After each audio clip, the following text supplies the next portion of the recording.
So I just got out of the shower, and now I really want to watch this latest game theory that just came out. Now, this is about the canonicity of the Five Nights at Freddy's books. And this is a topic that I have been really iffy about. I've been really trying to dodge this topic because I'm not a big fan of the debate surrounding the books. I've always wanted to do a video based on my interpretations of the books, but I was actually waiting for Return to the Pit to come out. And as of right now, I have not got my copy of Return to the Pit. It actually, even though it's already released, it has not released here in Australia. It comes here in February. So that's when I was going to read through Return to the Pit and then do a final thought on what my thoughts on the books were. Because I feel like Return to the Pit might help that with another adaptation of Into the Pit. So before I actually do the reaction, I kind of want to give my initial thoughts on the book canonicity just right now, what I think right now before going into this video, and I want to see if this video convinces me otherwise. So, I'm sorry if you just wanted to see a reaction, that's not what this video is. So what do I think the book's canonicity is? Are the books canon or not? The big part of the reason why I never liked this debate was because I think this is entirely the wrong question. I don't think it's a case about whether the books are canon or not. Because if you think about it, canonicity is kind of a spectrum, because some things can just be more canon than others. It's kind of like a priority thing to me. Because if you think about it, even the games have non-canon elements. Like Sister Location is canon, but we know that the custom night gameplay isn't. I believe Scott has confirmed that on a Steam post. We know that's non-canon. And I'm pretty sure that Scott Cawthorne said that Night Marion's first canon appearance was in Help Wanted, which implies to me that the Ultimate Custom Night roster is non-canon, but the voice lines and lore that game provides still is. You know what I mean? There's also the idea that games can get to contradict themselves too. Like, people will ask, okay, are the books one-to-one canon with the games? And the answer is no. They are factually not one-to-one canon to the games. But neither are the games, as I just elaborated on. Even the games have elements of them that are non-canon. And you have things like Freddy Fazbear's Pizza Place, which looks different from Freddy Fazbear's Pizzeria Simulator, as it does to Security Breach, as it does to Help Wanted 2. It looks entirely different in all three games. Does that mean that these games are non-canon to each other because the Pizza Place is described differently? No. These games are obviously all canon to each other and are all in the same timeline. So, to me, just because the books aren't one-to-one doesn't mean the stories, as a general thing, don't happen. So I think that's kind of more close to the actual question that I feel like should be asked. Do the stories conceptually happen in the games? And in which case, that question feels like it shouldn't even be a debate because it doesn't change much. Like, all the stories in the books are kind of these side stories that aren't really relevant. Like, even the most lore-impactful stories of the Stitch Race Stingers, which continues directly from Pizzeria Simulator and kind of concludes William Afton's story. All that does is kill off William Afton, which is what's implied to happen in Ultimate Custom Night. Like, regardless if you've read the books or not, the story doesn't really change. These are just side extra stuff. All of the books are, even the ones that feel the most relevant. But that kind of then gets to the next question of what I think is closer to the better question it should be asked. Do elements of these books elaborate and explain on the games? Are these books just side stuff that don't matter, or are there things in these books that do matter, that do elaborate on elements in the games? In which case, we're directly told the answer. Scott Cawthorne directly tells us that some stories are connected to the games, some aren't, and as for the stories that are connected to the games, we are directly told that they are intended to solve mysteries in the games. And also that some people won't like the answers given. So to me, this means that yes, the books do give insight on the game's timeline. They don't one-to-one happen, but they do give lore insight. Now the question is still, do the actual stories happen, or is it just the details that are important? Like, sure, the missing children incident may take place in 1985, but does that mean that a time-traveling ball pit exists in the Five Nights at Freddy's universe? And I think that's kind of where the debate lies, because there's no real way to know. To me, it just seemed kind of unimportant enough to debate about. It feels like just such a minor thing to me. As I said, these are just side stories to me. And when a lot of these side stories build off characters, settings, and plot points in the games, To me, that implies that they're building off the games and as such are supposed to be canon to the games. But also, that's just my bias and just my thoughts. And I've always had the bias of accepting things as canon even when they kind of weren't. Like when I was like heavily into JoJo's Bizarre Adventure, I still am by the way. I still took the non-canon novels as like headcanon material.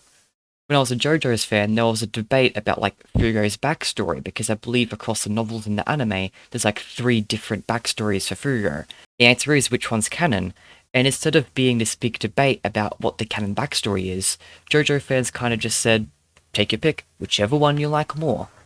And I like this approach so much more so than the approach of Fights Freddy's fans trying to argue about which one is definitively the correct version.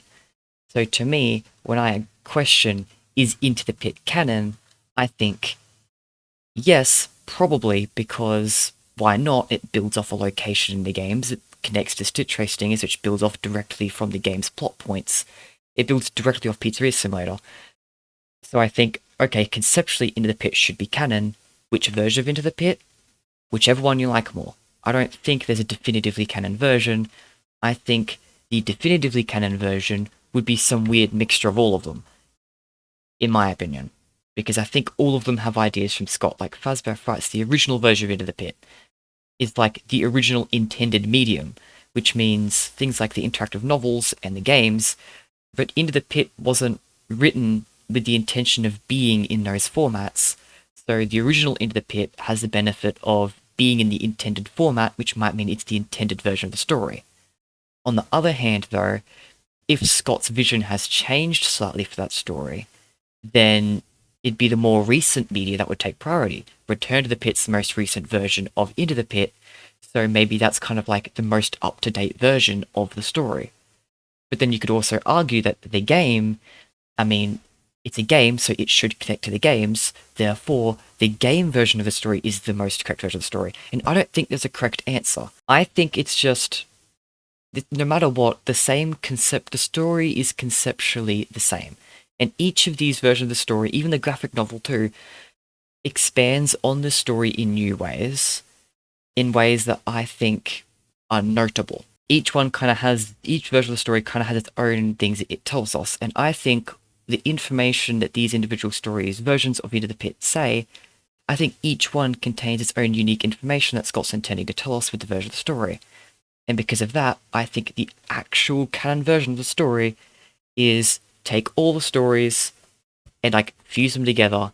It's some mishmash of ideas that all of them portray. That is probably, in my opinion, what Scott's intent is. But in practice, I think just kind of pick and choose whichever one you like more. It doesn't really matter to me.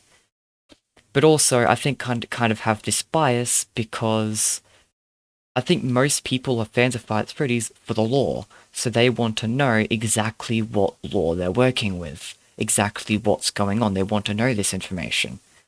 For me, though, that was never the appeal. I've always loved Fights Freddy's for the gameplay, the characters, locations, all the things that are both in the games and the books. So I tend to appreciate all the media that Fights Freddy's puts out.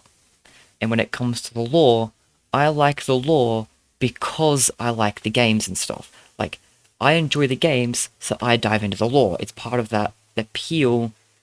I go into the lore because I already like the games. Whereas for other people, they only like the lore and like the games because of the lore.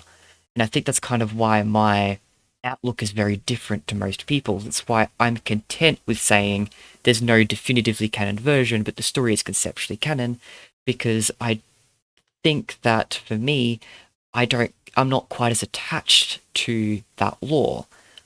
Whereas I think for most people, they're way more attached and are just a lot more frustrated about what's going on. And because they're so frustrated trying to figure out what's going on, I feel like a lot of people don't appreciate the stories that are actually being told. And I think that's a lot of the reason why people don't like the books, is because so many of these books are side stories that don't connect to the lore that they care about. And I'm going on a big tangent right now. I think I've made my point clear, though. My stance on the books is that I think they're conceptually canon, but no version of them is exactly one-to-one, just like the games aren't exactly one-to-one. Like, as I said, the pizza place is slightly different in all versions it appears in all games it appears in. So I think it's just kind of this. I just kind of have this idea of don't look too deep into it, but I think most of these stories, if not all of them, are at least in some way in the game's timeline, even if they're not relevant.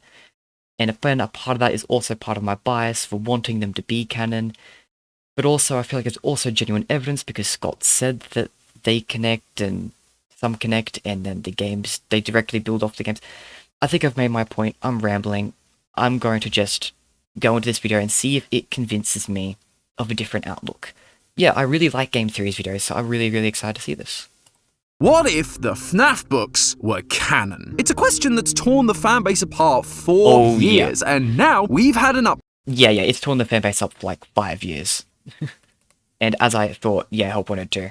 update to Help Wanted 2 that seems to be telling us the answer is yes. But what would that change? What theories would this ruin? And not a lot, actually, because even Game Theory, when they were using the books as parallels, they still when using the books as parallels, they said the books weren't canon, and that's fine. They're fine to disagree with me in that. I don't really care if people disagree with me. It's perfectly valid interpretation. They said the books weren't canon, but even then, still admitted that elements of the books carried over, because they're parallels. And because they were using the books as parallels, I think they were already using the material from the books to explain the games in a way that making them canon wouldn't change much. In fact, I think the big change for Game Theory will be the existence of Edwin, because they were very convinced that Edwin was a Henry parallel. And because of that, I think they thought that Edwin wasn't canon.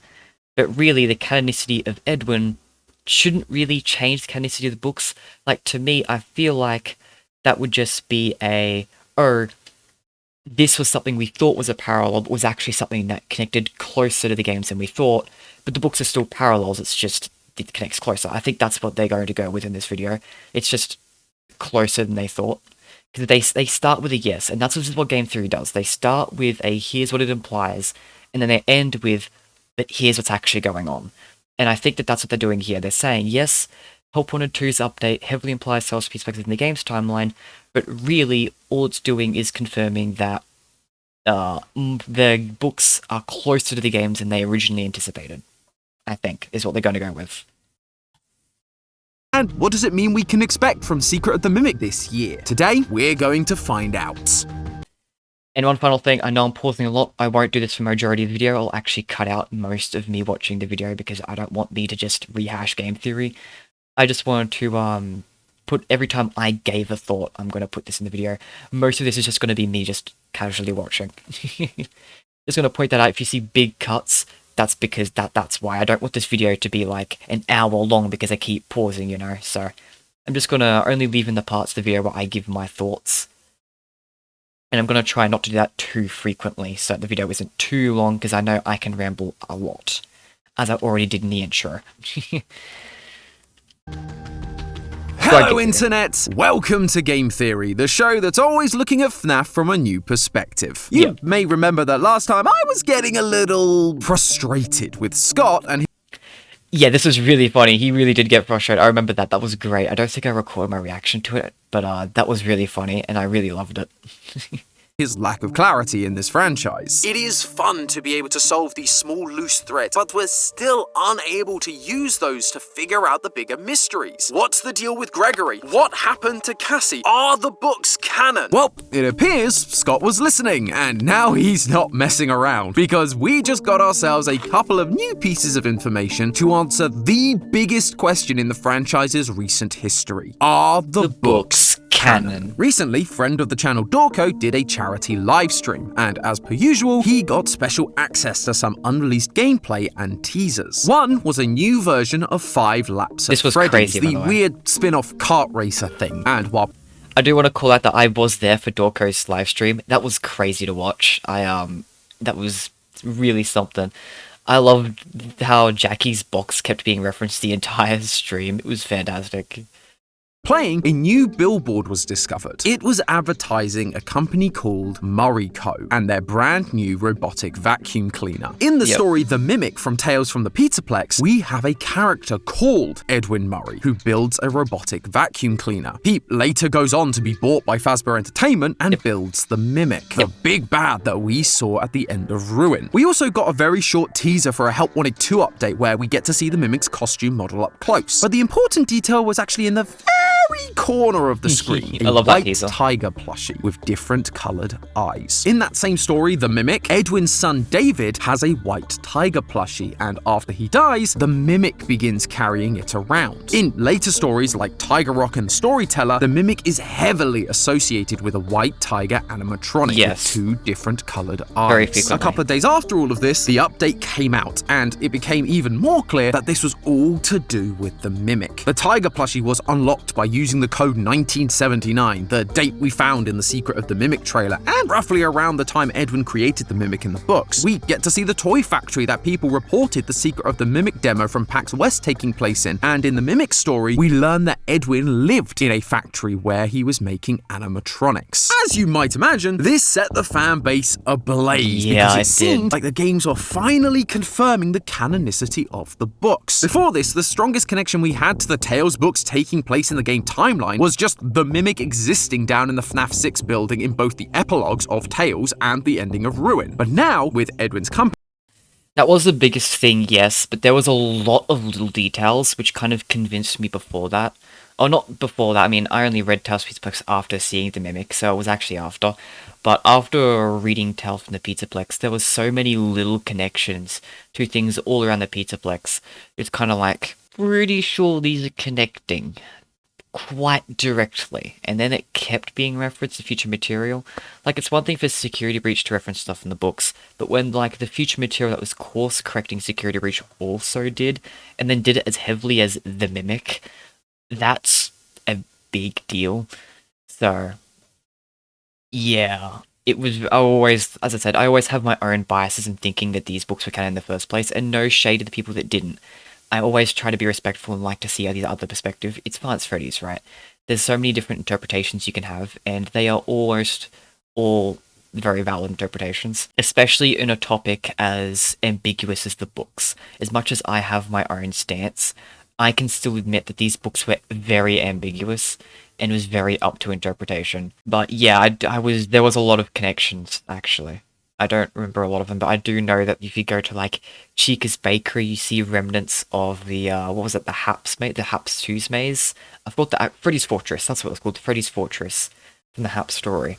You see, like, remnants of that in Chica's Bakery, and you see GGY from the story GGY all over the Pizzaplex. And you see, like, there's other stories that mention specific little areas of Pizzaplex. Like, I believe there's a story, is it Bleeding Heart? I don't really remember. It's one of the stories where I think they go to the Pizzaplex briefly and sit at tables where they describe the area where they sit, and it's like one-to-one with one of the random seating areas in the Pizzaplex. And I believe there's, like, other stuff, like in Help Wanted 2, you have, like, a book which disappears when you go to the present, but is there in the past version of the Pizza Place. And that book is the book that Lucia takes in the epilogues, I believe. And you also have, like, the water bottle as well, which is another really small... These are all really small connections, but there's so many little small connections where it's kind of like, it feels like it's foreshadowing something. And again, no shade to the people who didn't think this, because obviously this could have just been meaningless references or something they just threw in for fun. But for me, this felt like something where it's like, if you didn't think the books were canon, it felt like this debate was going to end at some point, because it felt like it was building up to a big books reveal because of how many connections there were. And I think that Secret of the Mimic is that big reveal. And I think, again, with Help Wanted 2 leading into it even more, it really feels like Secret of the Mimic is going to be this game that makes or breaks the book canonicity. And I think, as I've said before at the start, as I think GameTheory is going to say later on too, I think that Secret of the Mimic will reveal that the books are roughly canon, but there'll be minor details that aren't one-to-one. which means they're basically canon, because that's as canon as the games are to each other as well, as I've already established before. Even the games aren't exactly one-to-one with each other. But I think that's what's going to be the verdict here. It's going to be like, it's canon, but like fuzzy canon, if that makes sense. Anyway, I want to stop. I'm going to get back to the main video. I kind of forgot where we were going off. Company existing and a white tiger character who we've only ever seen in the books at this point, it feels like more than ever we are being shown that the games and the books may coexist in the same universe. Or at least are closer than before, yes. But if that's the case, what does that change? We've been theorizing about this franchise for a long time now, and we've never really considered the books to be canon to the game timeline. So, if the books are now being shown as canon, I wondered what dominoes begin to fall. And as I said before, surprisingly, not many. There are some little things that change, of course, but it's actually the main general story gist is just now the only thing the books being canon would really change is a couple of minor things being elaborated on, and there's new side stories, really. Not that big of a deal. Which of those theories get debunked? What parts of the story would we have a new perspective on? And what could that mean for future releases? Better grab your Vanny masks once again, theorists, because we've got to take a look at FNaF in a whole new way and ask the question, what if the books were canon? Let's start with the series of books that are most tied to this modern era of FNaF. Tales from the Pizzaplex. In case you don't know, this is a series of 8 books, each containing 3 short stories and an epilogue, with all the epilogues combining into one continuous story across all 8 books. That gives us 25 full stories. Plus Monster. Don't forget Monster. All of which take place in a world where Freddy Fazbear's exists. Most commonly, it's some version of the Pizzaplex. You may have seen the term Tales games thrown around when talking about whether the books are canon to the games. Well, this is where that comes from. Tales games boils down to these 25 Tales stories being completely one-to-one canon to the games. Fortunately, you don't need to know all 25 stories inside and out in order to get to grips with how Tales would change the game's lore. There are a few stories that make small changes, but mostly it's just to provide clarity on parts of the story we weren't sure about. Stories like Help Wanted, where we learn about Steve Snodgrass, a game developer who made the original 4 FNaF games for Fazbear Entertainment. Yes. Though we find out he's making them based purely on the rumors surrounding the business. Yeah, the ones parodied in Help Wanted. There was something else I was going to say, but I've forgotten. And his own memories. Plus, his mind is being affected by this little high-pitched noise, distorting the reality around him, and it's all coming from one little disc. If the books are canon, then this story would not only confirm the canon existence of sound illusion discs, everyone's favorite FNaF gadget, but it would also 100% confirm that canonically, the first 3 to 4 games are in-universe games.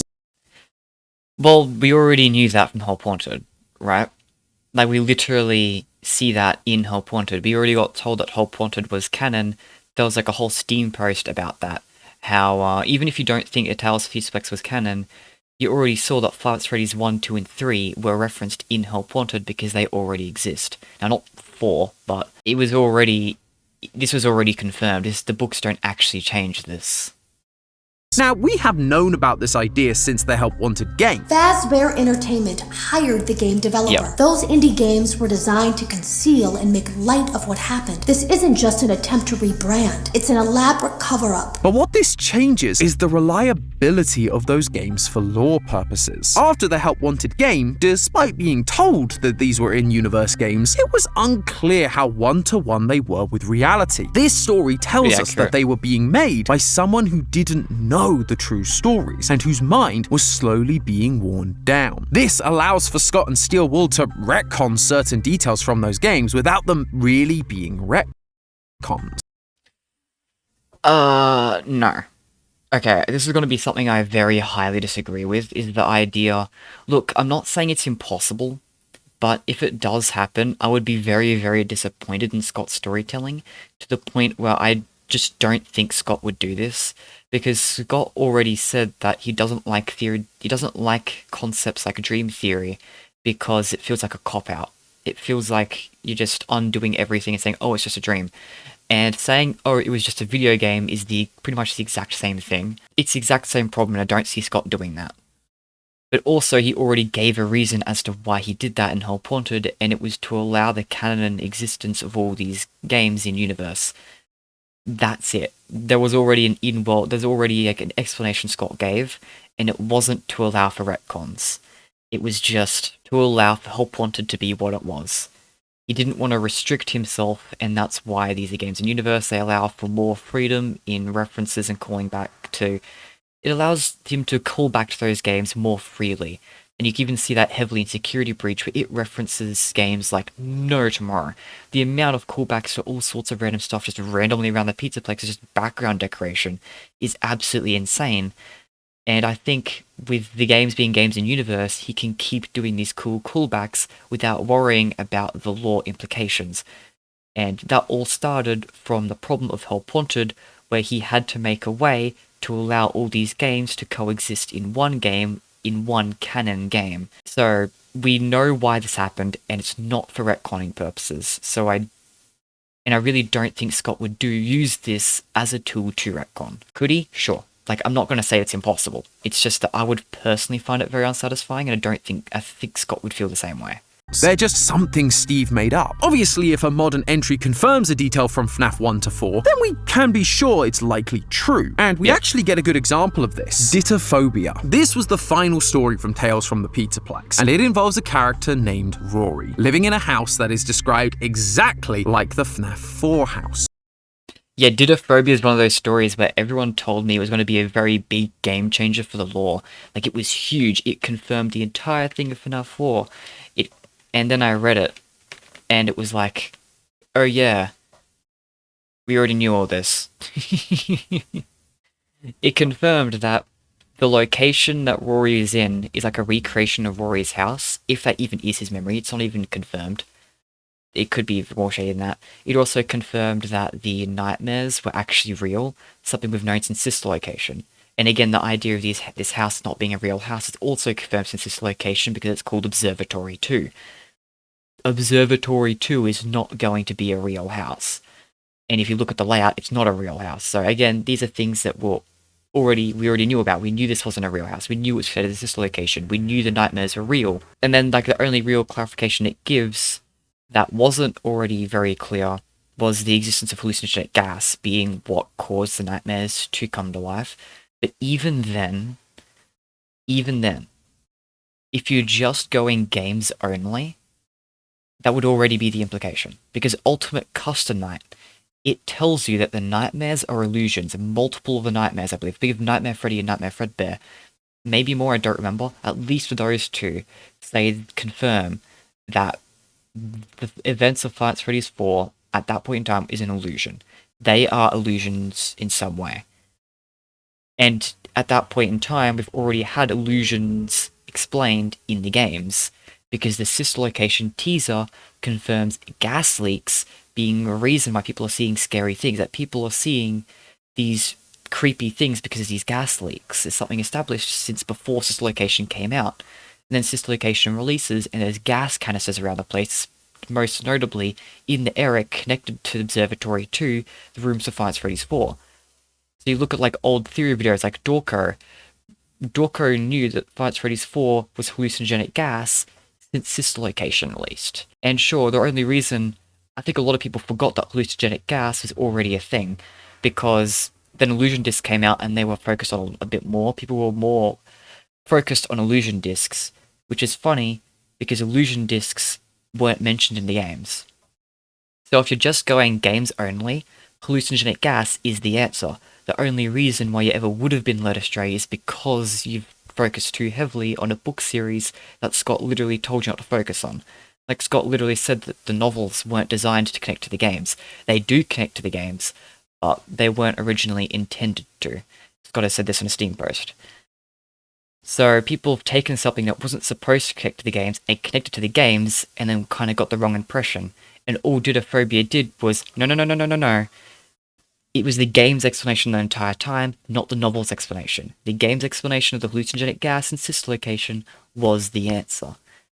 So Ditophobia, sure, it did confirm that detail because it was up for debate. But that detail isn't new to Ditophobia. That was there since Sister Location. I think people just forgot about it though. So it's less the books change everything, more so a book sent someone, the book sent people the wrong direction, so another book course corrected it. I'll stop rambling. Sorry for that. I'm already 20 minutes into this, and it's 6 minutes into the video. This is a separate recording from the intro, by the way. These 20 minutes aren't including the intro. But it was also 20 minutes long. If it was shorter, I cut it down. Rory believes he is a kid with a family, but as time goes on, it's revealed he's not a kid. He's grown up. The house is disgusting, and the entire place has been filled with a hallucinogenic gas coming from the underground bunker. Circus babies. We've wondered for a long time what was causing the nightmares in FNaF 4, whether it was sound illusion discs or just the overwhelming sense of fear and guilt. But if these books are canon, the answer becomes clear. The nightmares are real, but it's the hallucinogenic gas that truly brings them to life. So that's hallucinogenic gas, sound illusion discs, and don't forget we have VR and AR in this world. There are 3 reality-altering tools on the table for this.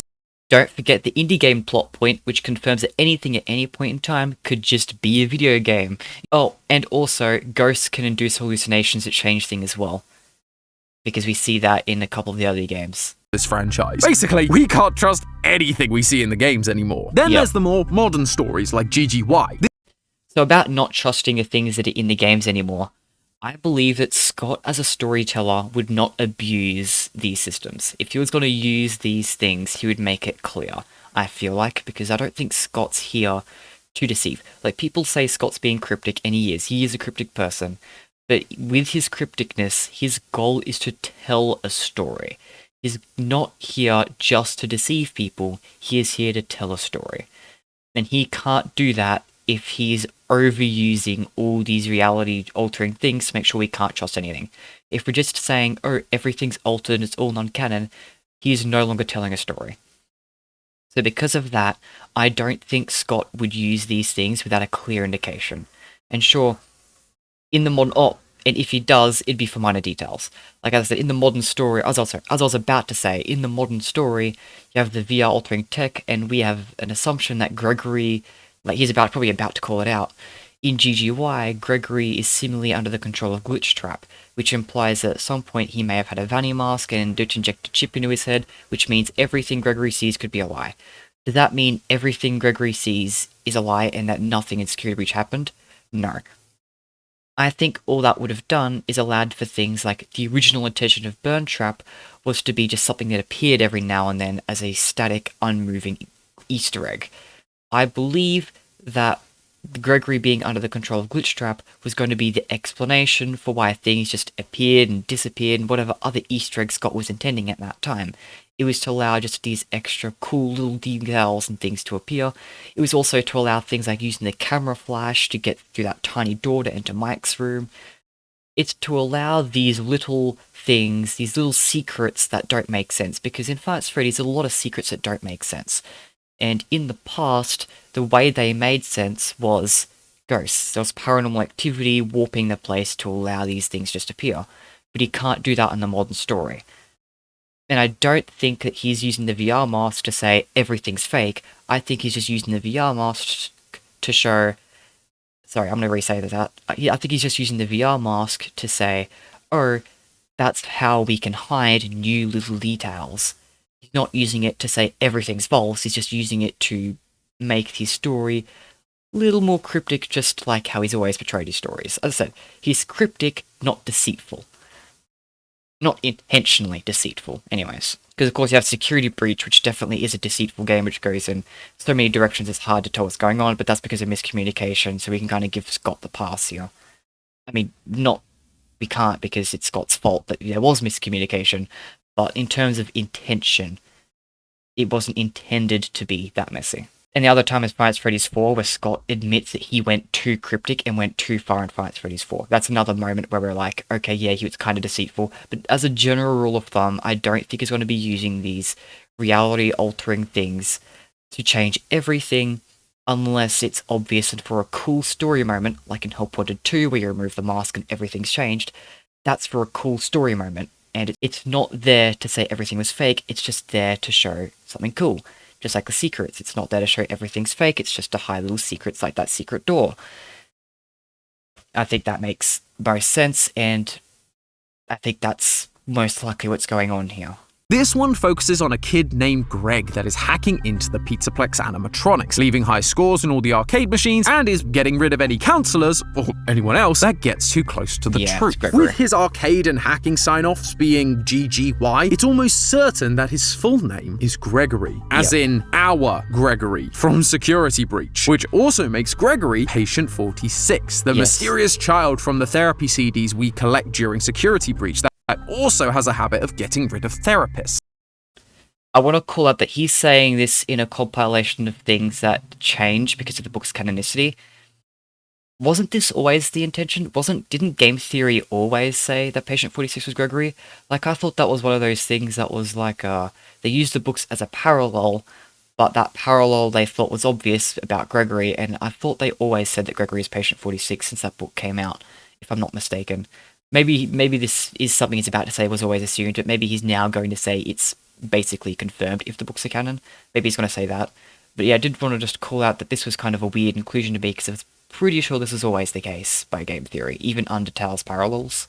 The final point of clarity here is that Greg refers to himself as the wizard's favorite apprentice during the story, as well as using the handle Dr. Rabbit, which feels like a mighty big hint that Gregory is working for Glitchtrap, just like Vanessa. To be fair, we've actually been on board with this idea for a while, so it hasn't really changed any of our theories. Yeah, I was actually going to pause this for a different reason. This Glitchtrap renders are nice. Where'd that come from? Is that just a render they have? Sorry, I just wanted to say I like that. I like this render. It looks good.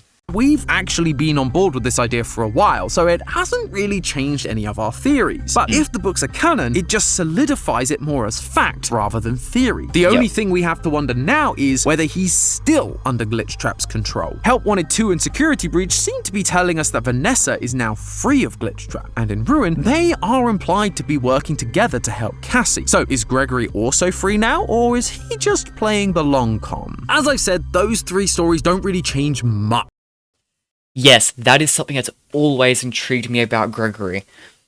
We never see him get freed. Ever. And it's always been something that's interested me. Was Gregory freed from Glitchtrap or not? Because there's a detail in Security Breach that always bothered me. It was originally used for Gregbot evidence, but ever since that Gregbot video, it's always interested me as like a what the hell kind of detail. And it's like this wall code in Mike's room, where it feels like it's written in the language of the Mimic, like a robot's language. And what it does is it describes everything Gregory does in the game. It feels like it's telling something to do what we do, i.e. it's telling Gregory to do what the events of Security Breach. And if it's written in Mimic language, was Gregory freed? Or did someone just find a way to talk Glitchtrap into doing something else?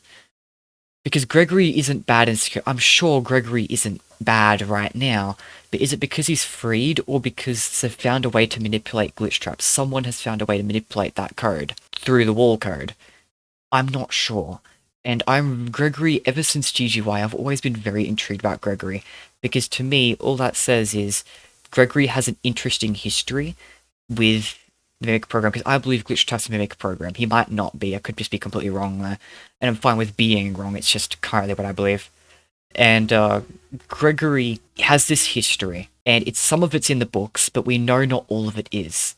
And that's very intriguing to me, because Gregory himself doesn't even seem 100% aware of it. It's just interesting. There's a lot. It feels like there's a lot going on with Gregory that we don't know about. That tells me that he's going to be so heavily expanded on in the future, and I really want to see that. Because personally, I wasn't the most satisfied with Gregory's characterization in Security Breach, and I think part of that's again because of miscommunication or something, of just general Security Breach story messiness. If Gregory gets portrayed better in the future, with the history that he kind of implied to have in Security Breach and GGY, he could end up being a very, very interesting character. And I really want to see where they take him. About the lore. They provide some clarity and add depth to certain lore aspects that were otherwise just dropped on us with no real explanation. But it doesn't really derail anything. However, that isn't the case for every story. And now we have to talk about the big I'm really curious what stories he's about to bring up because I don't remember any of them are that game-changing. 3. The Mimic, the Storyteller, and the Epilogue. Okay, yeah. So I think all of this is just going to be, oh yeah, Edwin's canon now. Oh, actually no, Storyteller's actually a pretty big deal, isn't it? Because that implies that's how the Glamrocks are bad. I don't know, I'll see what he says. I'm really interested to see what he says about these stories. I'm sorry if I keep pausing. I said I wasn't going to do this very often, but for the game theory video, I like thinking about what he's saying. Because his videos are so well presented. Game theory videos always are. I really just want to let the lines that he's saying, the things that he's putting down sink in. It's just, I don't know, Game theory videos are really fun to do this with. I don't know what it is. And if these stories are canon, it causes a drastic shift in how we look at this modern era of FNaF. I just remembered. There's a timeline issue with these stories. Is he going to bring up the timeline issue? I'm really I mean, he should bring it up. But I think the timeline issue with these stories is kind of one of those things where it's like, isn't the Mimic takes place in the mid-70s, and then Storyteller's like a certain amount of years later, and I think it places the Pizzaplex in 2014, if I recall correctly. I could be wrong, I could be misremembering, but I'm pretty sure no matter what the year is, I'm fairly sure that the Storyteller places the Pizzaplex at a point in the timeline where it logically shouldn't exist. And that is one of the details I look at it and I think this is probably one of those things where it's not one-to-one. Where maybe one of the writers gave maybe Edwin, because I think this was figured out by Edwin's age in both stories. And I think maybe one of the writers weren't given Edwin's age, and so they just made up their own. And I think that's kind of maybe where this error happened. I can see that happening. Because, yeah, this can't be one-to-one, because this just doesn't work. The Pizzaplex can't exist at that point in the timeline. But I do think that the books are still, I said, that's just like my interpretation, the books still should be roughly canon. I'm really curious to see what he says about these. Is he going to say this confirms they're not canon? Is he going to say this completely changes the timeline of Security Breach? Or is he going to come to the same conclusion as me and say maybe it's just an error? I'm very curious, because I'm now remembering that that's an issue with these stories, and I'm very curious again, just in general what he's going to say, but that's now something I've now remembered. A quick recap for those who don't know. These stories focus around the latest big bad of the series, the Mimic. It starts with Edwin Murray and his son, David. Edwin is a robotics genius whose company was bought by Fazbear Entertainment, and his job was to turn the original Freddy's costumes into animatronics. He ends up building the Mimic out of spare parts Dabbing designed cheek. to mimic and play with his son. Sadly though, one day, his son runs out of the factory into the road and is hit by a car. But even after he dies, the Mimic continues mimicking David's behavior, causing Edwin to get angry and beat the Mimic to a metallic pulp. Edwin then disappears, leaving Fazbear to come and collect their property from Edwin's factory, where the Mimic begins violently murdering those who come to collect. They do eventually manage to contain the Mimic, as while they begin construction of the Pizzaplex on top of the FNaF 6 location, a version of the Mimic is dropped off alongside other animatronics that will make up the glam rock band. The Mimic is then programmed to help clear the endos that remain inside, ripping their arms and heads off. But it doesn't just stop at the endos. Construction workers begin being torn apart limb from limb, leading to the location being cemented over, trapping it inside the FNaF 6 location beneath the Pizzaplex. Many years later, once the Pizzaplex is up and running, This hallway was scrapped, by the way. I'm still mildly salty about this. Wait, was it? Hang on, was it scrapped, or is this just another... See, Roxy Raceway in... sorry, this is a completely random tangent. Roxy Raceway in early Security Breach promotional material wasn't filled with construction equipment like it is in the base game. And I think the base game seems to imply that Roxy Raceway is being taken down as an attraction, which again is another implication from Tales of the Pizzaplex, where it's like attractions keep being put up and taken down willy-nilly. And Glamrock Freddy even references some sort of incident here, but it never gets brought up. But it seems to imply that some incident happened in Roxy Raceway that caused them to decide to take it all down. That's the release version of the game. In Security Breach promo material, though, none of that construction equipment was there. Or maybe it wasn't later promotional material, but in early promotional material, it was all cleaned up. And I don't remember... I know this hallway doesn't look like this, but I'm now thinking maybe it is there and it's just filled with construction equipment. Because I do know in the entrance to Roxy Raceway there is like a bunch of stuff put up around the place. And I actually have a feeling that I recognize this. I don't know if my head's covering it, but I recognize this trophy stuff, like right outside the airlock to Roxy Raceway. I feel like I do actually recognize it. So I'm thinking now that this giveaway is used, it was just expanded on with all the construction equipment. So, like, anyway, I just wanted to make that tangent of, like, interesting security breach stuff where it's like it changed over time. Recently I've gotten really interested in the security breach content, so I just wanted to call that out. Mimic software is used to run something called the Storyteller, a baobab tree that connects the entire Pizzaplex, and it's designed to create new fun storylines for the characters to play out, except it ends up turning the animatronics into more childish and more dangerous versions of themselves. At this point, Edwin returns and tries to stop the Mimic, only to die in the process, with the Storyteller later being removed, but the Mimic program remains. There is a lot to unpack there, and a number of theories that go out the window if these books do end up being canon. The first and most obvious one, the origins of the Mimic. Up until this point, we've been theorizing that Edwin was meant to be a parallel for Henry. Both were involved in the early days of Fazbear. We even theorized that Henry had been bought out by Afton, much like Edwin was. Both made the earliest animatronics, and both had young children that died, and they took their agony out on their animatronic creations that were designed to mimic their now deceased child. That led to several theories about how Henry originally created the Mimic, and that it was originally made to be part of their traveling circus alongside Henry and William. Yeah, I do want to call out, there is evidence for this. Like, as I said, although I did always think that these were canon, or at least roughly meant to be, I did have no shade towards these theories because there was some compelling evidence. Like, that Edwin does parallel Henry, if intentional or not, it's same timeline or not, the parallels are there. And so this was a really compelling video. I did like this. I also did want to call out, there was something he said earlier about the animatronics acting childish. If I recall correctly, this was only Glamrock Freddy. How it was portrayed, the storyteller, was that Roxanne acted the way she does in Security Breach. Monty acts the way because he does in Security Breach. But then Chica is, like, different. She acts like instead of being food obsessed, she's attention obsessed or something. And I believe the storyteller also describes a different Glamrock Chica as well. It's weird. It seems to imply there was an older version of Glamrock Chica. And then the Bobby Dots seem like it doubled down on that by showing an older version of Glamrock Chica in the sewers. So it seems to be this weird timeline Tales of Pizzaplex. So there's two versions of Glamrock Chica.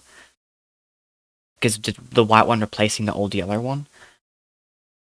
But then you also have Glamrock Freddy, who we never saw his evil version because he was in safe mode in Security Breach.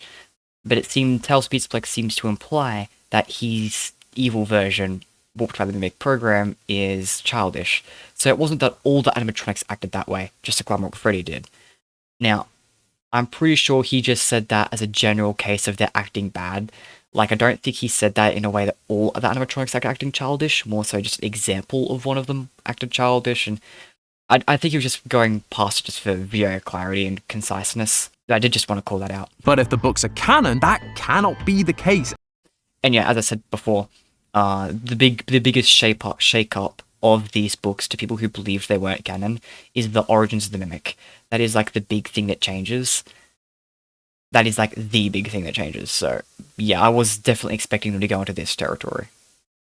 As it's very clearly Edwin that created the Mimic. Now, that's not to say the Mimic couldn't have been used as part of the circus. We see Jackie from Secret of the Mimic is very much circus-themed, but it just wasn't the reason it was created. Instead, that would have just been a retroactive use for it. We also had a theory about how the Mimic had been locked underground for a very long time, at least since the 1980s. After Henry disappeared, Afton went to collect what belonged to Fazbear, including the Mimic, and then used it to help create the Funtime animatronics, only for it to all go wrong and for it to kill his daughter. He then locked the Mimic underground and created a Blue Bunny Mixes to keep it locked away. Again, if the books are canon, this theory cannot be true, as the Mimic doesn't arrive at the Pizzaplex until construction on the Pizzaplex has already begun. There is still a chance that the Mimic was used by Afton to create the Funtimes, as they go to collect the Mimic just a few months after its creation.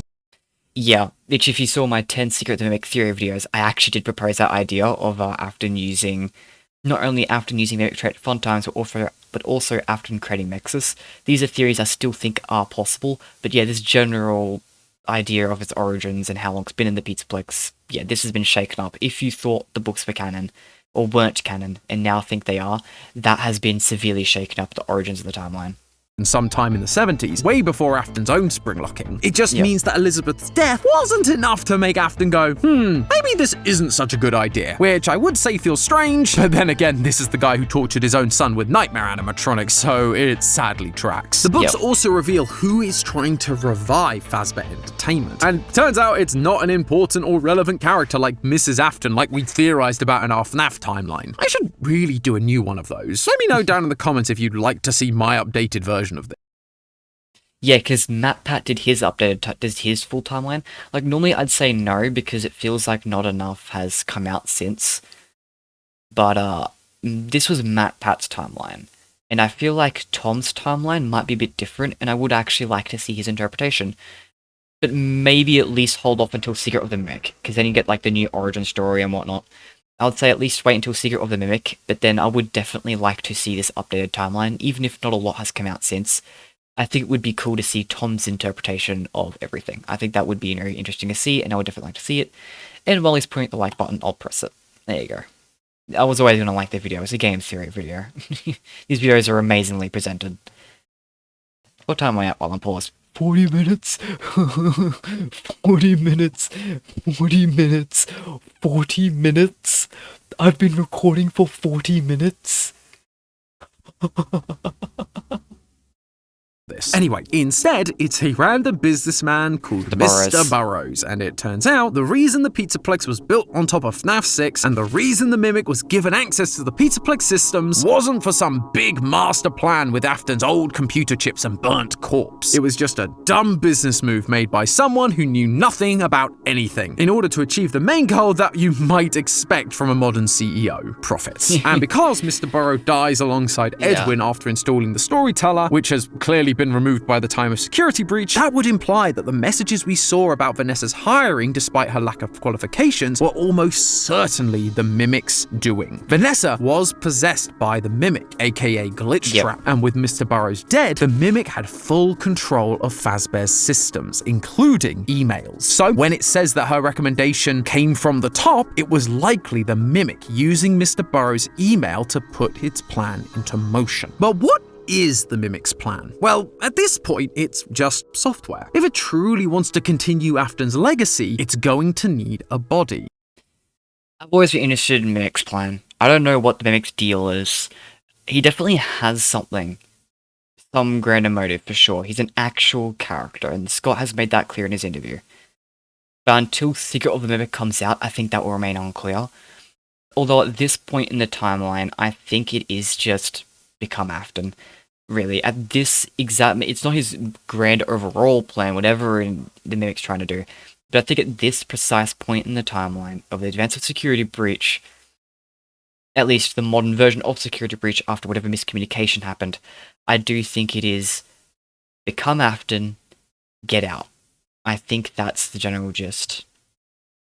And it has one just beneath the Pizzaplex. But this is where one of the big criticisms of the books being canon comes from. While there is clearly a Mimic under the Pizzaplex in the games, it doesn't appear to be the Mimic 2 that we read about in the epilogues. In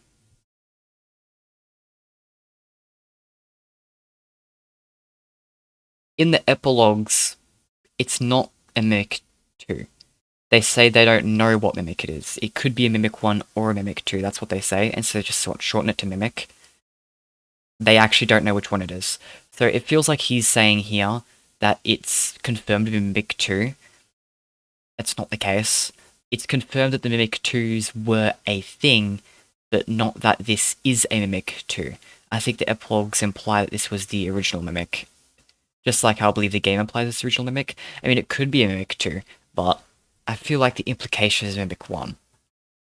And it feels weird that he considered this an issue. Maybe he's going to say something else I'm not expecting, but this feels like a weird thing to say is a problem. In the epilogues, it's a black, almost gooey, spider-like thing, transforming into whatever shape it needs. But then in Ruin, we got this thing, an endo made up of the most random assortment of parts that walks with a limp. Uh, Another counter argument here. The epilogues don't call it a spider-like thing in all of them. That is a form it takes in one moment. That's showing that the mimic can, like, shapeshift. It's described similarly to the Ruin one throughout the entire rest of the epilogues. Like, the start of it. I think it's only described at the start, mainly. But it's still described like this. And the only real inconsistency between Ruin Mimic and Tails Mimic was the fact that Tails Mimic had a shiny new head and a burnt body. And in Ruin, it doesn't look shiny new or burnt at all. But then in Hellpointed 2, we find in the game files leaked versions of the higher quality textures, and it turns out that in the higher quality textures, yeah, it's not shiny new, because of course it's not shiny new anymore, but the body is burnt. I mean, the head's not shiny new, because of course it's been a long time since it's been down there, even since the epilogues, but the body is actually burnt. What Ruin did was it had downscaled version of the textures that made the burn marks blend together with the regular metal to make it look too just dull grey, when really it was actually supposed to be covered in burn marks, but the Ruin's textures were too low quality to tell. So the one inconsistency that I remember being there wasn't even intended and was just a byproduct of game design. Of game design just has to be game design, right? Game design sometimes just happens. So, even then, it's not really an inconsistency. So I do believe that Epilogue Mimic is Ruin Mimic. I mean, again, it could be wrong. I don't mind being wrong. It's just this is the implication I get, and this feels like a weird thing to call out as a difference between the books and the games. These two things don't feel like they're the same threatening creature, but if we think about it and we do consider the books to be canon, I think I might have an answer for this. By the end of the epilogues, the Mimic is destroyed, spring-locked by a jester costume. If the Mimic program wants to use this body, it would need to be repaired. Enter Vanessa, and thanks to GGY, likely Gregory, who can then use Glamrock Freddy to clear the path down into the depths, into the FNaF 6 building, and to where the Mimic destroyed body lies dormant. From here, they would do what we initially suspected Vanessa was doing with Burntrap. They would repair him using a mix-mash of endoskeleton parts, anything they could find, in order to put it back together. That could be why we see it limping before the chase scene. It's either still partially damaged, or it's just because the parts aren't its own, but a random assortment that's not fully balanced or calibrated. I want to call out that if you actually look at the Mimic's model, which I'm sure he'll bring up, it is actually a mishmash of parts. You can actually see where things have been broken off and changed. Now, I never thought about the idea of Vanessa repairing the Mimic, but there's nothing really. I don't think there's anything against that idea, so. I always just assumed the Mimic repaired itself. But I mean, it does make sense that Vanessa did it, because the Mimic was shut off. So obviously Vanessa would at the very least have to turn on the Mimic. And then at that point, even if the Mimic did repair itself, it was still as a domino effect of Vanessa turning it back on. So he's right. It's actually something I considered, but he's correct, yeah.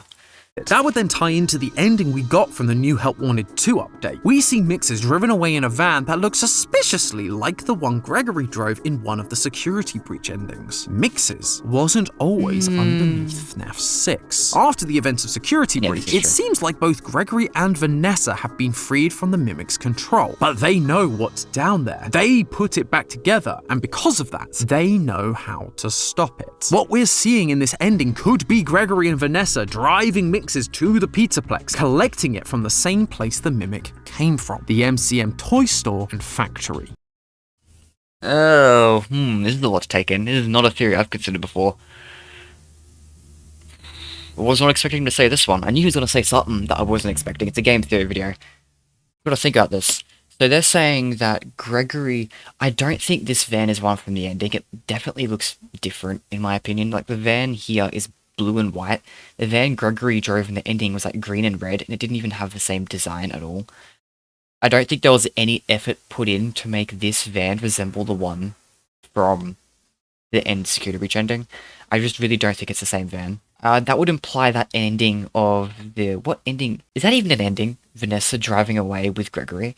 I thought it was Glamrock Freddy driving away with Gregory. I didn't recall any ending of Vanessa doing that. Did he edit the image to, like, portray that? Because that's a weird decision. Because I don't recall that being a thing. I could be misremembering. But I really don't remember that being a thing. But let's say hypothetically it was. I don't think that ending is the canon one, because I'm fairly certain the canon ending is a Princess Quest ending. Because as he said, Vanessa is free at the end of the security breach, which would imply the Princess Quest ending is canon. Now, multiple endings can be canon, but I believe Ruin then going back and framing them all as comics Gregory drew was course correction saying those endings didn't happen. Then again, Burn Trap in some way did happen because there's a few evidence leading to that, so I don't know. It's definitely an idea I never considered and is definitely possible. Gregory and Vanessa. The issue here is that this implies that Gregory knows about the Mimic, and while he does know about the Mimic, he explicitly says that he doesn't know what it is, but it's been down there a really long time. Then again, this theory doesn't require Gregory to know what the Mimic is, just he's being controlled by it and knows of its existence, which is still confirmed, so yes, that does work. And the idea that they collected Mexus. Mexus is always a weird thing too, because it feels like he's right, Mexus was not there the entire time, I would agree. I would definitely agree with that statement, that Mexus wasn't there the whole time. But Gregory and Vanessa installing Mexus. I mean, yeah, I could see that. I don't remember what my theory was about Nexus. But yeah, I can definitely see it being set up by Gregory and Vanessa. I don't think I actually thought about it. But yeah, it being set up by Gregory and Vanessa does make a lot of sense. That they would go back and make sure it stayed down there. And then that explains why Gregory knows the security system, because he put it there. He put the security systems there. I'm assuming he's about to explain why they know about Nexus in the first place. It's interesting. Yeah, I can get behind that. Yeah, interesting. I don't know why I never thought about this.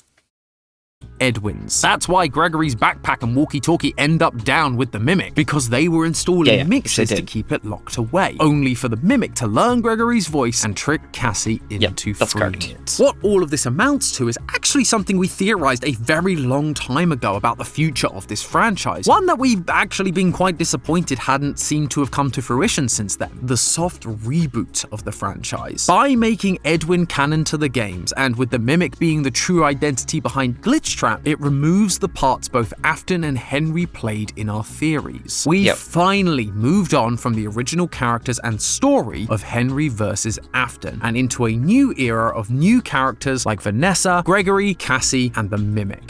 The Steel Wool era of games still uses the same rules and world as before, but it's more about the knock-on effects of those old characters' actions, rather than their direct input. And that's great! Ultimate Custom Night felt like a great ending to the story. Now, in retrospect, if the books are canon, we can truly split the series up and treat this as a new era separate from those original stories. Yes. However, if Tales is canon, this isn't the only thing that changes.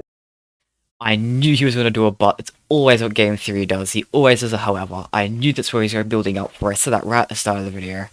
There's one more story, one more domino that has to fall, and the story is called Frailty. Okay. Not gonna lie, I wasn't expecting him to bring up Frailty. This is a weird story. This is where it implies that Tales of Pizza Plex is canon, then that also implies Stitch Race Sting is a canon, or Fazbear Frights, or at least a Stitch Race Sting is a canon, because Frailty definitely calls back to Eleanor from Fazbear Frights. Now, I thought that Game Theory would go into this with the idea, which they still might, as I said, there's always a but in these videos, so with this, however, idea that he's going on with right now, I still think that he's going to go with this idea that they're not one-to-one. And I think a big part of that is now going to be with Fazbear Frights. He's going to say that Fazbear Frights remains a parallel. Because Fazbear Frights is a lot rougher than Tales of the Pizzaplex in terms of fitting into the timeline cleanly. Like, Tales of the Pizzaplex isn't 100% clean. Fazbear Frights is a lot rougher than that, though. And there's a lot more stories in that where you kind of really got to squint to try and see how it fits in. As someone who has tried to accept these stories as canon, I haven't, like I said, I'm not so attached to the lore that I've thought through every single implication of these stories, but I do know that some of them are very rough. I think Coming Home is a big one. I know What We Found in the Man in Room 1280 are big ones too. What We Found I actually don't think is that very impactful. It is on first glance, but I think that I've got an interpretation of it, but kind of, I don't think it's as game-changing as it first appears. And then Coming Home's another one where it kind of fits in. Yeah, it works, but you kind of really gotta squint at it. You really gotta squint at it to make it work, because Susie and her characterization is so new that it almost doesn't feel like the same Susie, even if it feels like it's supposed to be the same Susie. It's very weird.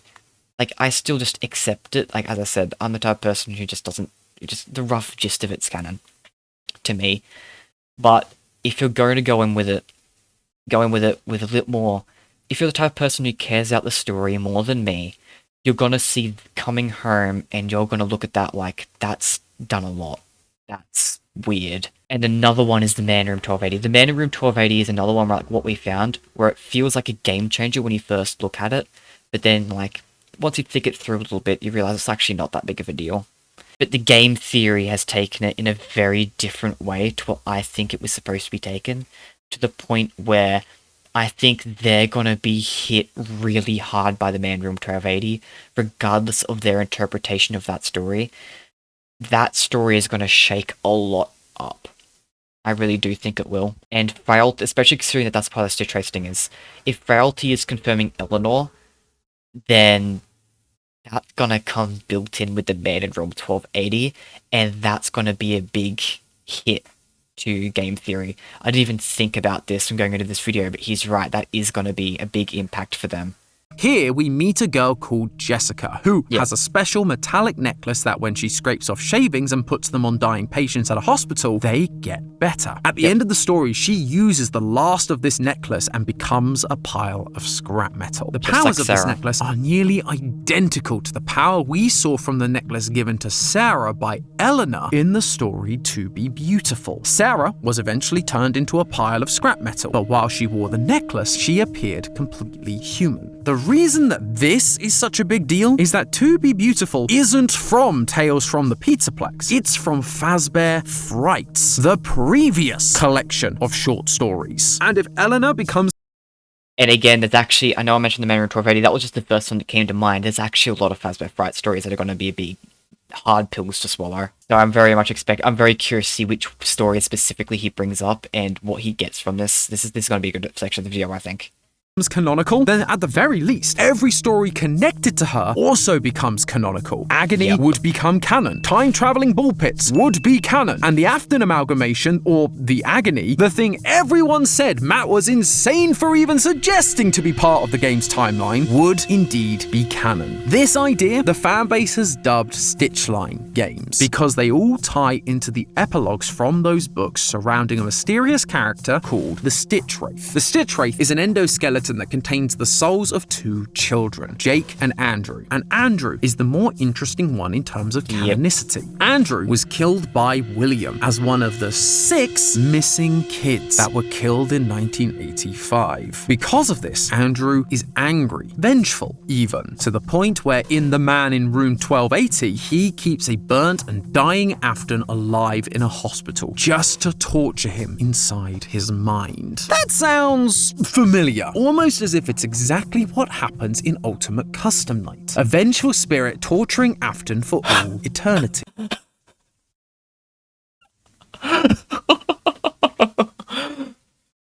I'm sorry.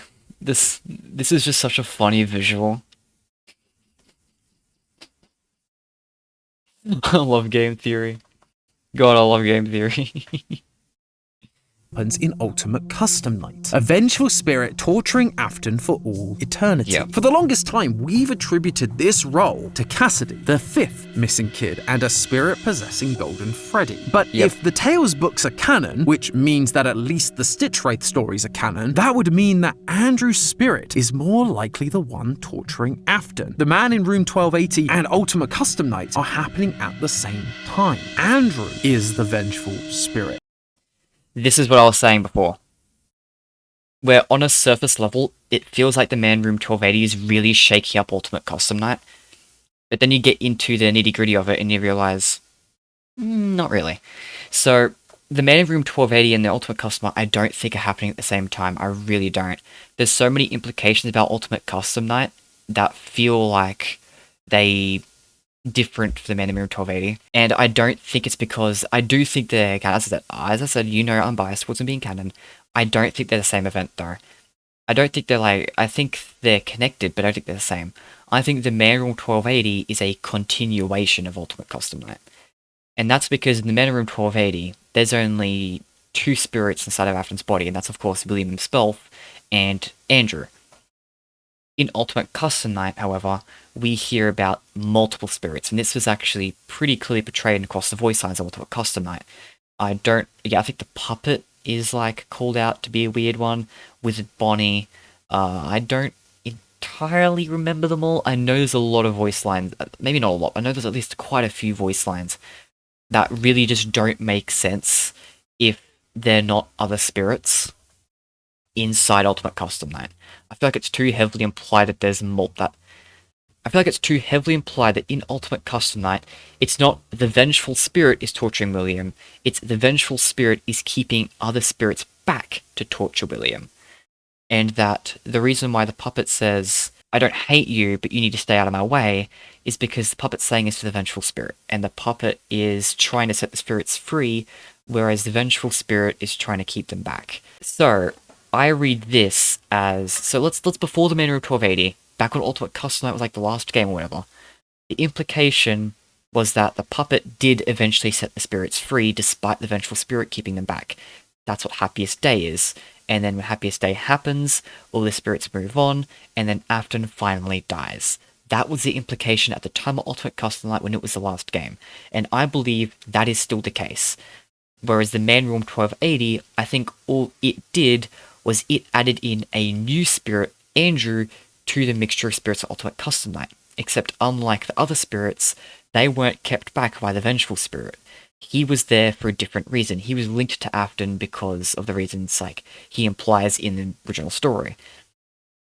I think what the Man Room 1280 is doing is adding a new spirit to Ultimate Custom Night so that now when all the spirits move on, instead of William Afton dying, he's instead still tormented, now just by one.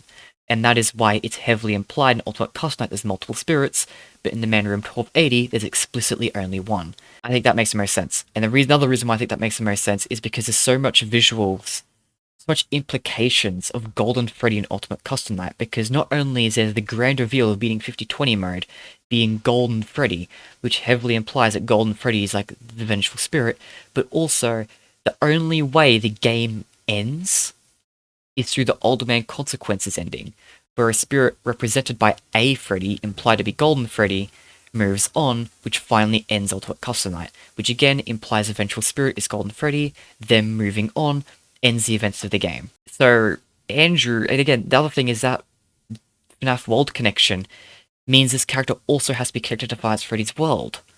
And so, I look at that and I think, okay, yeah, that makes sense for Cassidy. Cassidy's a spirit in Golden Freddy. Cassidy is obviously connected to Five Freddy's world, because, or not obviously, but could be connected to Five Freddy's world, because Five Freddy's world is about collecting the Bite victim's memories, the crying child's memories. And we know that Cassidy would be interested in doing that, because Cassidy questions the crying child about his memories in the logbook. So this is established information about Cassidy in Ultimate Custom Night, which feels way too heavily implied, because then you get Andrew, and Andrew isn't Golden Freddy. Like, he's connected to this alligator character specifically to disassociate him from an already existing character.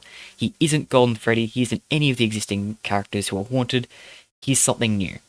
He's not connected to Golden Freddy, is also hammered down even harder in the Into the Pit game, where it shows that Golden Freddy is still haunted despite Andrew being infetched by that point, which is something that probably makes no sense if you haven't read the books, but just take my word for it. So Andrew just definitely isn't Golden Freddy, and there's absolutely zero connections between Andrew and the Crying Child. There's no connection between Andrew and the Crying Child, Andrew and FNaF World, there's nothing connecting those two. There's just connections with the Ultimate Custom Night just don't work with Andrew. Now, to be fair, there is the implication of the gender. Like, the vengeful spirit's a boy, Cassie's a girl, that was always iffy, which is why I actually have a different interpretation for a little bit recently. I don't know if I was sold on this interpretation, but it was in the back of my mind as a possibility that maybe the Crying Child was the vengeful spirit, because he's a spirit in Golden Freddy, and he is a male, and he's connected to FNaF World, obviously, because it's about his memories. So everything lines up for the crying child even cleaner than Cassidy. The only problem is then that would only work if William Afton killed the crying child, which is a possibility. Because if you remember back to Five Nights at Freddy's 4, sure, Mike got him bit by Fredbear, which got him in hospital, but that didn't kill the crying child, that just put him in hospital. And it is interesting to note that it's wildly theorized that William Afton is the speaker at the end of Five Nights at Freddy's at the end of Five Nights at Freddy's 4, that says, I will put you back together. And it's very, very interesting that after saying that cryptic line, the crying child immediately flatlines. Which to some people, at least back in the day, and at least Dorco said this, it's actually where I got this idea from, that might be implying that in order that William saw the crying child was dying, and was like, had the interest to experiment on his spirit, and so he just pulled the plug on his own son. And that is why the crying child is vengeful, because he killed his own son. There's that familiar family connection. And then that would also work cleaner with all the evidence, because then that actually works with every piece of evidence at Ultimate Custom Night. All it does is require an assumption, which actually makes sense anyways. So to me, the crying child was such a logical theory for Ultimate Custom Night, and the only reason it wouldn't work would be under will care, that William Afton deeply cares about his children, and at this point, I just don't think that's the case. I think William Afton only cares about his children as tools, as things to use, and that works under this interpretation, because under this interpretation, William killed the crying child to start experimenting in his ghost sooner, which lines directly into his characterization. It just works out so cleanly, in my opinion. And I was planning to do a whole separate video on this, but since it's being brought up in this video, I might as well bring it up now. The crying child being the vengeful spirit is the cleanest answer, in my opinion. But even if I'm wrong, let's say it is Cassidy. Cassidy still works because the only issue is the gender, and Cassidy haunts a male animatronic. Maybe she just lost her identity, right? Because we know ghosts and Five Nights at Freddy's lose their identities over time, and so if Cassidy lost her identity, it would make sense that she would become less herself and more just a being in Golden Freddy. In which case, Golden Freddy's a male animatronic, so if she became more like Golden Freddy, maybe she became a male character because she lost her identity and doesn't know who she is anymore. That is another way that could make sense, and that in that interpretation, Cassidy also fits cleanly. Either way, Andrew does not. Andrew does not fit the vengeful spirit. I don't care how many people think that that's what the Man Room 1280 is about. It just doesn't work. He lacks the Five Nights at Freddy's World connections. He lacks the Golden Freddy connections. And those connections in Ultimate Custom Night are just too strong to ignore, in my opinion. And then on top of that, the Man Room 1280 talks about only one spirit being there, whereas Ultimate Custom Night only has multiple. It makes that very clear in the voice lines. There's multiple in Ultimate Custom Night. It very much feels like the Man Room 1280, to me, the implication is not that it's recontextualizing Ultimate Custom Night, but that it's building off of Ultimate Custom Night's story. It's saying, okay, if Ultimate Custom Night was the last point where all the spirits were around and then they got freed, here's this new expansion where actually one spirit was also there who wasn't, which allowed the Man Room 1280 to happen, which allowed the rest of the plots of the books to happen. It's just a way to expand the game story to include this new book's plot point, and I think that makes a lot more sense than this interpretation. No hate towards this interpretation, it's just definitely not one that I'm behind, and I can definitely see why Game Theory believes this, because as I said, on a surface level, it really does feel like that this is just explicitly saying Andrew is the vengeful spirit, but I don't think that holds, because the context and the evidence towards the identity of the vengeful spirit and the context of Ultimate Custom Night, I don't think it works. I don't think it works to be the exact same point in time. As I said, I think it's a continuation, not a recontextualization. However, look at this from Game Theory's perspective. He's trying to figure out how the books are canon, and he's getting ready to have all of his opinions and theories blown out of the water because of it. And on a surface level, it looks like that's what this theory is saying. That this is recontextualizing that, and so he's just taking it. And even under my interpretation of if it's a continuation, that's still blowing his theories out of the water, because Game Theory thought the Man Room 1280 was a parallel for Ultimate Custom Night, where it was saying Cassidy was actually the only one there. And it was recontextualizing Ultimate Custom Night to say there was only one spirit. Therefore, under this interpretation that Game Theory is used to, the Man Room 1280 recontextualizing Ultimate Custom Night is actually the easier pill to swallow considering their previous theories. I don't think that that's what's going on, and I highly just don't think that's what's going on. I just don't think it works, in my opinion, but I can see why they came to this conclusion, and again, I could easily be wrong. We're all theorists in this community space, and I am definitely prone to being wrong. I have been wrong several times. This franchise constantly surprises me with things that it does, and so I would not be surprised if there was another sinister, like 4th or 5th, whatever number we're up to, interpretation. Honestly, I'm prepared for everyone to be wrong. I'm definitely ready to be wrong. I'm willing to be wrong. I'm just giving my 2 cents since being brought up in this video. I suppose that would explain why the one you should not have killed is referred to using male pronouns. Here and always watching, the one you shouldn't have killed. The only confusing part is, why show us Golden Freddy for beating the hardest difficulty? Yes. In the story The New Kid, they do find a kid with black curly hair inside the Golden Freddy suit, which matches the description of Andrew's hair. But then, he's not shown to possess Golden Freddy in any of the Stitchwraith stories. Yes, and in the Into the Pit game, we have a minigame that Yes. shows us an Andrew-possessed fetch, while Golden Freddy sits there with its eyes lit up, implying that Golden Freddy is already possessed and that it and Andrew are separate. Plus, Yes. what's with Andrew not getting a gravestone? The 6 graves we have are Gabriel, Fritz, Susie, Jeremy, Cassidy, and Charlie. Did Andrew's parents just not love him enough to get him one? It does feel odd that this clearly very important character doesn't really appear in anything, Yeah. and has largely been forgotten in all the clues given to us inside the games themselves. But then, I guess this is where the new games can come in. If Stitchline is canon, that would make the Into the Pit game canon, and Megacat has already teased us with a Fetch sequel coming at some point. So, details like this could be more thoroughly explored in those future titles. And actually, there's something quite satisfying about that. What that would essentially leave us with are 2 sets of games running side by side. Yes. The Megacat series and the Steel Wool series. One aimed at clarifying Andrew's story within the older games, and one aimed at exploring the future of the franchise's story. It all sounds so idyllic, doesn't it? It feels like a number of holes in the story do get filled in if the books are in fact canon. The question is, do I really think they are? Now, I would be remiss if I didn't talk about the other side of this canon. Yeah, I just want to cut up a little bit here, go another rant. I want to say, the Megacat Studios games, peak! I am so excited for them. Like, I may have been a little bit iffy on Into the Pit specifically. I had a little bit of a negative experience with it. That doesn't mean I disliked the game. Far from it. In fact, if I were to talk about the games as a concept, even if I am a little bit iffy on them, on some of the execution, which I honestly, that was just me having a bad experience because I'm stupid. Even if they weren't great, the concept of adapting these books into games, just that raw concept, amazing idea. I am so happy they are doing that. Because what they've done is what Scott has done here is he has recognized that the game's fans aren't going to read these books, and he has seen the damage that has caused in the community. And so he's gone and decided, okay, let's make them games then.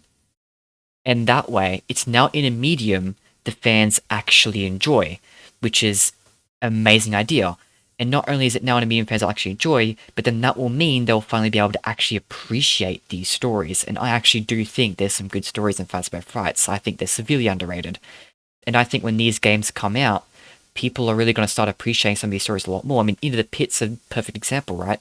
Before the Into the Pit game came out, the idea of Into the Pit was something a lot of people hated. They saw that and said, this is a dumb concept. I don't want this to be near the game's canon at all. I hate this. But then it becomes a game, and then suddenly people are realizing, hang on, this was actually a decent story. This is actually kind of cool concept, especially for a game. And I think this new appreciation the FNaF Frights books that Megacat Studios are giving is such a great thing, because now, not only are they providing us with new games, which is great and enjoyable, they're also experiencing these stories, giving us these stories in a way that more fans can appreciate, which also allows more people to be more accepting of them. But then, in addition to that, it's also elaborating on them. It's giving more information. It's allowing Scott to clarify these details, which is already done with Into the Pit. It's just like, It's such a good move. He's not only making the books more accessible in a more enjoyable format, but he's also elaborating on them, making them easier to understand, giving them more, just in general, clarity. It's such a genius move. I am so happy that he's getting Mega Cat Studios to adapt these books into games. It is such a good idea. For FNaF Right specifically, because at least with Tales from the Pizzaplex, it's like, oh yeah, this is about the story of the modern games. Steel Studios can cover that in their games. They can elaborate and expand on Tales from the Pizzaplex themselves. It will be really hard to connect the Steel Studios stuff back to FNaF Rights. And I think they already tried to do that in Security Breach, because the closest they can do is reference them in fictional material like they reference the games as fictional material. But when you reference the books only as fictional material, suddenly you get Fry's fiction theories, and then all that does is make them still dismissed. It doesn't work. They tried, it doesn't work. Mega Cat Studios games, entirely better though. It's just so much better. I'm really happy that they're being made. And as Tom's saying here, the fact that these are now being clarified, Tales of the Pizzaplex able to be clarified in the future of the modern games, and FNaF Rights being clarified in the future of the Mega Cat Studios games, is such a good way to fix the books and to make them more willing to be accepted by the community, to fix their issues and to make them more accessible. It's such a good move. And again, as Tom's saying, it is incredibly satisfying. And also, as he said, the books are already satisfying because they filled in a lot of holes. And now the holes that they left behind are now being filled in. Now, I do disagree that the Mega Cat Studios games are going to be about Andrew specifically, but I think he's right in the sense that they will elaborate on Andrew. I do think that even if not every game will be about Andrew, that's what I'm disagreeing on. I don't think the entire concept of these books is to elaborate on Andrew. But I'm sure that they'll keep elaborating on Andrew. I mean, if they could elaborate on Andrew in Into the Pit, I'm sure they'll continue elaborating on him in other stories, especially the ones that are actually related to him. It's gonna turn out good, I think. I think there's a very bright future for Five Nights at Freddy's, in not just the sense of there's a lot of great games coming out, but in the sense of all the course correction of the things that they did wrong in the past. It's very satisfying, and I'm very excited to see where the franchise goes from here. Coin just a little bit. While the appearance of a Tiger Rock plushie and Edwin's name on the sign do seem like compelling pieces of evidence towards the books being canon, there is a chance this is another Silver Eyes situation. Yep. In those books, we have William and Henry, but while they share a name with their in-game counterparts, they are decidedly different characters. In the games, Afton gets spring-locked and locked away in a back room, only being found 30 years later in FNaF 3. While in the books, Afton survives his spring-locking, isn't locked away, and goes on to pursue immortality. In the books, Henry unalives himself in 1985 when he can't take the grief of his daughter's death, while in the games, he sacrifices himself when burning down the FNaF 6 pizzeria. Yeah, and I agree with this statement. The fact that there must be a lot of connections to the books, and it would be really good if this was the direction it went in my opinion. This would be my favourite direction. But there's also a chance that this is not confirming their canonicity, more so bringing elements over. In which case, that's still fine. Like, as I said, these books were mostly side stories anyway, and although there were big lore implications, I'm sure that even without them, the story is still satisfying. It's story with or without. It's good with or without them, in my opinion. I'd prefer if they were canon. It's my bias. A lot of people prefer they're not. And honestly, I don't mind either way. And I think a lot of people are kind of in... I feel like most people should kind of be in that boat. Where even the people who don't want the books to be canon, I'm sure with Mega Cat Studios coming out with their course-corrected versions, Steel Studios course-corrected Tales of the Pizzaplex, I'm sure even they'll start being okay with it once the content starts coming over the games. And if they aren't canon and it is just content being brought over, great, then it's all within the games anyway. No matter what, I feel like it's going to be good. I think that this is a good direction for the franchise. And I don't mind which direction the books go in. And I'm happy that he is acknowledging the alternative possibilities. I love it when theorists do this. They don't just focus in on their one idea. They do cover the other possibilities. Because even if GameTheory does turn around at the end and say, okay, these probably aren't one-to-one and that these are just elements being brought over, even if he says that this is what he believes most, he has still definitely done the book's justice in this video to a satisfying level. So definitely great video on the book's canonicity. which is at least 30 years after the closure of Freddy's. Same characters, different stories. Yes. And so, there is a chance we're seeing the same thing happen here. Edwin definitely seems to exist in the main canon, but it may not be one-to-one with his book counterparts. Tiger Rock also seems to exist in the games and the books, but the story surrounding him and the Mimic might be slightly different. It's also worth noting that we were introduced to William Afton's name and Henry as a full character in the books first, and then later they showed up in the games, which is exactly what we've seen with the Mimic, a character that was introduced in the books first, then showed up in Ruin later. I'm so happy he's addressing this, because I feel like so many people have forgotten that what they're complaining about, they're saying they hate the Mimic because he's in the books first, and it's like, and that's why William Afton's so much better, and it's like, you know, William, Henry, Charlotte, they were book characters first, right? You didn't forget about this, right? And I feel like they have. I feel like most people in the community have forgotten that a large part of their characters were book exclusive, and they only got elements brought over later. I feel like, that's a possibility with the Mimic too. And I do want to also call out that the idea of hating on the Mimic for that, but not William, feels wrong. I think this issue, I think, as I said, the reason why I'm pretty sure is just because people forgot that William's characterization came from the books first, and they just forgot about it entirely. I think people have also forgotten that Charlotte Emily isn't even in the games. Like, she's not mentioned once. She's entirely a book character. The people are accepting of her, but they see the Mimic, and they get angry about that being a book character. And I feel like it feels wrong, but at the same time, if that's what they're complaining about, I feel like it will become a lot better again in the future. Like when more Steel Studios games comes out, elaborates on the Mimic, brings over more of the information, either contradictory or supportive of the books being canon. Either way, the Mimic gets elaborated on more. I think people will stop saying they hate the Mimic for being book exclusive, regardless of what direction they go in, as long as they do elaborate, as long as it doesn't stay all book exclusive. Again, I think that this is something that will be fine later. But it is something that really weird, it's just something I thought was really weird within the community, to complain about the Mimic when people are so accepting of other characters who went through that so much worse. Like, let's be real with ourselves. Again, Charlotte Emily is literally not even mentioned in the games. She's entirely a book character. I mean, again, we can safely assume she's a game character, but yeah. Okay, I don't know where I was going with that. 1 hour and a half into recording. It's following a similar pattern. The truth is, either of these options is entirely possible. Right now, we just don't have enough evidence to say one way or the other with complete certainty. We're just gonna have to wait for Secret of the Mimic to hopefully learn more and get the answer. This is recorded before Tom got his copy of Return to the Pit. More theories coming soon. Oh, again, I really want to read Return to the Pit. I am so sad I have to wait till February to get it. But yes, that's why I was waiting on my book canonicity video as well, because I was waiting on Return to the Pit. I'm very interested to see what Tom says about it. I really hope I get my copy of it before Tom gets his video out. But, I mean, it's early January. He'll get his video out first, I'm sure.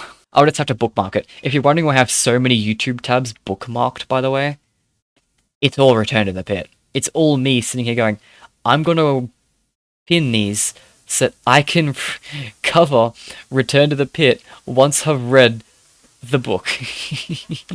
I'll just have to pin game theory alongside it. Anyway, yes, I do agree with this, that Secret of the Mimic will be the make or break for the canonicity, because Secret of the Mimic, 100%, in my opinion, will cover the origins of the Mimic and at least the important details of the Mimic. If it remains one-to-one with Tales of the Pizzaplex, then I would agree it's definitely heavily leaning towards them being canon. If it goes somewhere different, then that's fine too. They're telling a new story in the games. Either way, I'm sure Secret of the Mimic will be the make or break. I am interested in why this is implying Return to the Pit was enough to convince Tom. Because this reads to me that Tom was waiting on Secret of the Mimic to confirm his theories on the books, but now that he's got Return to the Pit, he feels already confident about that theory. I feel like this implies that Tom already has a good idea of his stance in the books thanks to Return to the Pit. And that interests me a lot as someone who hasn't read it yet. Oh no. Is it gonna just be completely timeline breaking? I mean, well, we'll see, we'll see. However, despite the existence of these items not confirming the book's canonicity 100%, I will say that the more I worked on this episode, the more open I became to this possibility. Like I said at the start of this episode, last time I asked Scott for clarity, and it feels like that's what we're getting. So I'd be silly not to take it seriously. Plus, if the books weren't meant to be canon, then including a Tiger Rock plushie and Edwin's name is just sowing discord for the sake of it, rather than actually trying to help clarify things. And I know Scott is known for being a bit of a troll, but that feels extreme even for him. By including them while not completely confirming anything, it does feel like we're being pointed in that direction. Yes. And as we've talked about today, that could be really helpful for explaining the mess that was Security Breach, Vanessa's original plan, who is running the Pizzaplex, and why the Mimic is different now than in the books. But I guess we're just going to have to wait and see when Secret of the Mimic comes out this year to know for sure. Maybe on April 6th, 2025, if the 4625 code from the New Help Wanted ending is anything to go by. But in the meantime, remember, that's just a theory. A game theory! Thanks for watching. World premiere on Game Theory. I have found Frankie. After I've got to play this game at some point. Okay, yeah. So, I agree 100% with this theory. That it feels like Scott listened to... I think Scott was playing this long before Game Theory made his video, to be honest. But I do feel like that... It really does feel like that Scott's recognized the frustrations of the community and has started to hint towards clarifying it. And if this is his idea... And if bringing elements from the books to the games is his idea of clarifying the book debate, then that heavily implies that the books are canon. Because if otherwise, how's that clarifying anything? That's a misdirect if it's not. So, I would 100% agree with that. It feels like that's the direction it's going in, but it could also be a novel trilogy situation. It could really go either way. Canon or parallels. Both are possible. Both very possible. I'm willing for both. I'd be happy with both, either way. As long as they actually expand on it, which they actually finally are, I'm happy. And I'm definitely happy already with Megacat Studios games, the current Studios games getting into it. I'm already happy. As long as they keep going in this direction, as long as Secret of the Mimic doesn't do something silly like not elaborate at all, then I'm happy. So, yeah, this was also a really good video. It covered the topics of the books in a way that I feel like Game Theory hasn't done in a while, because they've always just said, oh, they're parallels, and kind of didn't really discuss most of the stories, and kind of left most of the stories kind of nothing things. Which is fair, because most of the stories are disconnected, but it feels like this video is really helping the general consensus, because Game Theory kind of shapes the general consensus of the community. It really feels like this video is gonna make people a lot more open to the idea of the books. And this is like, it feels a big part of this video was the benefits of that. And the good things coming in the future that will make that even better. It feels like just such a good video in favor of the books that I was not really expecting Game Theory to do. As I said in the start of my video, I was not predicting for it to be this lenient. I was predicting for it to go, here's a couple of minor inconsistencies, it's going to be like the Silver Eyes. But instead, he said that as a possibility, and instead said the more likely option is this clarification. And I agree. I was always going to be happy with this video, I think, because Game Theory's videos are always high quality, but I wasn't expecting myself to agree as much as this video as I thought I was going to. With as much of this video as I thought I was going to. I 100% agree with it. I think there was a couple of things to point out, but the general gist of the video it was really well done, I think. It showed off the potential possibilities in the correct way. It didn't just biasly say, this is the case. It didn't just, brush over too many details. It did point out the pros and cons. And overall, I just felt like it was a really good video. I'm really happy with it. How'd the comment section think? Scott flips a coin over if he wants to see if he wants to imply the books are canon or not. Oh, I love this. He confirmed... No, he didn't. No, he didn't. So this seems like something Scott would totally do. He just feels like a wheel of trolls he spins every few months. Scott, if you're not doing it already, this would be so funny. Me when I'm in a make the law of your game nearly impossible to learn competition of my opponent's Cawthon. So true though. The books actually make things easier. The books don't make things easier on their own. They only make things easier because they're being adapted into games. But yes, the reason why the lore is such a mess is kind of because Scott just never clarified what was going on with the books for like 5 years, which is really bad. And then Security Breach turned out the way it did because of the horrible miscommunication. And that also comes back to the books too, because that confirms that how Scott handled material between other developers. If that's how he was handling his main games, he was totally handling the books the same way. That miscommunication that doesn't get course corrected, that was totally how the books are handled too. Which means, again, another reason why I'm really, really happy that the books are getting game adaptations, because that allows him to do corrections as well. Just like how you can correct Tales of the Pizza Box with the modern games, you can now correct the previous books with the Makeout Studios games. And it's all because of Scott Cawthon's miscommunication issues. And I think that also comes down to why he didn't tell us the book's canonicity, was because he didn't want to communicate that. This theory hurts my soul as an OG fan, but it would kind of fix FNaF going forward if first 4 games aren't too accurate. This wasn't really the main theory. And this is part that I called out as really silly. I disagree heavily with that. Relax, they are made the first one they liked, yeah. I wonder was it made direct yes, this was the correct answer. That they were only there to allow the Help Wanted to exist. I don't think so. Cawthon himself knows. Nothing brings me more joy than seeing Tom lose his mind and sanity to FNaF launching adults with the books and the games. Yeah, I love it too. Just like Matt before him. The Watch You update also had a cheeky reveal on the building, Bear of the Sun, Rabbit Moon. Did my face cam disconnect? Okay, so I don't know when it happened. I think it was when I turned around. My face cam disconnected. Anyways, that was my reaction to this video, and I was really happy with it. And my predictions and my original thoughts. I have no idea how long this video is going to be, because the actual recording ended up being 1 hour, 40 minutes. The intro was 20 minutes. This is literally 2 hours of footage recorded. So I'm going to have hell editing this. But yes, I'll see you next time. And hopefully I'll be doing more actual theory videos and something like that. I have some ideas for videos in the future.